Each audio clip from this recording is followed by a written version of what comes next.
जी जी इसीलिए सब जी कमलेश जी को सुनिए, कमलेश जी को। अपने देश का नमस्कार दुबई में। जी जी नमस्कार। मैं भारत से आया हुआ ताज़ा अकेला प्रतिनिधि हूँ, इसलिए कौसर जी को और उनके परिवार को बहुत सारी बधाइयाँ इस नए विला में आने के लिए।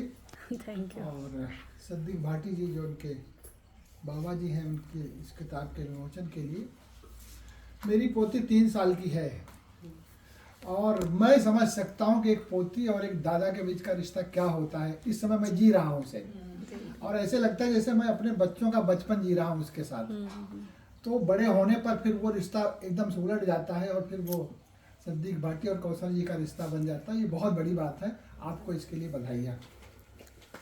हमने भाटी जी को आज ही एक तरह से कहिए सुना, कविताएं कुछ आपको भेजी थी, उसको देखा था। उनमें जो भाषा में बहुआयामिता है, जो पारदर्शिता है, सबसे बड़ी बात है वो जो कहना चाहते हैं वो कह ले जाते हैं उसी तरह से।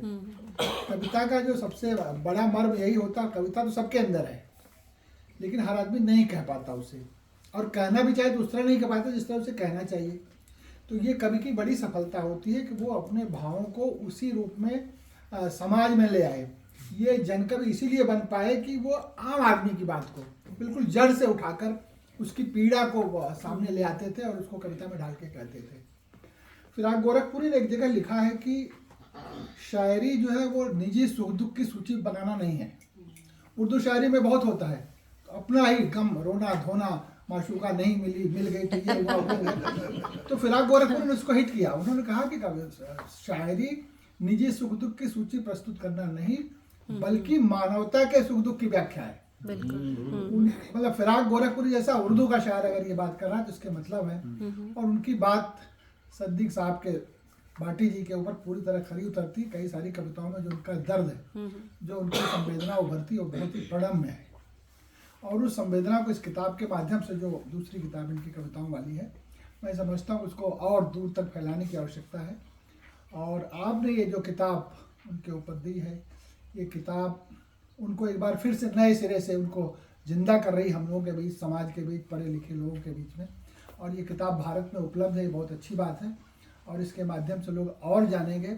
एक आध कार्यक्रम भारत में भी, बल्कि उनसे ही कहिए, पंकज सुबीर से कहीं रखवाएं इसको लेके, तो उससे थोड़ी चर्चा और बेहतर होगी। कुछ समीक्षाएं वगैरह इसकी करवाएं। तो क्योंकि होता क्या है कि साहित्यकार जो है वो कालातीत होता है। कालातीत माने उसकी रचना ठीक है, आज लिखी गई, आज बहुत ज़्यादा उसको प्रचार प्रसार नहीं मिला, लेकिन हो सकता है 200 साल बाद, 400 साल बाद इसकी एक एक रचना, इसका एक एक शब्द बहुत प्रासंगिक हो उठे। प्रासंगिक आज भी है। तुलसीदास ने रामचरितमानस जब लिखा था तो उसके कई सौ साल तक उस पर कोई बात ही नहीं हो रही थी। उसके बाद अचानक फिर जो है वो ऐसा उसका वो हुआ, उसकी चर्चा हुई के बाद देखिए कि रामचरितमानस जो है वो घर घर में रखी जाती है, पढ़ी जाती, पूजी जाती। तो बड़ा कवि जो है वो कभी भी समाज को पलट सकता है, बदल सकता है। और उसकी, मैं तो कहता हूँ कि साहित्य का काम, साहित्यकार का काम रिझाना नहीं है। कई बार हम लोग रिझाने को समझ लेते हैं, साहित्य वो नहीं, वो तो कला है। साहित्य का काम, साहित्यकार का काम केवल और केवल जगाना है। अगर हमारी रचना एक आदमी को भी जगा दे तो उससे फिर एक और नई मशाल जलती है, फिर उससे और आगे बढ़ जाती बात। और सारे बड़े लोग यही करते हैं। एक वजह से अब हमारे वो सिन्हा साहब ने इनके अंदर मशाल जला दी, कुलभूषण जी के अंदर मशाल जला दी है। अब ये उस मशाल को लेके आगे बढ़ रहे हैं और पूरी दुनिया में हिम्मत सिंह सिन्हा हो गए हैं। तो ठीक उसी तरह से हमारे बड़े कवि होते हैं।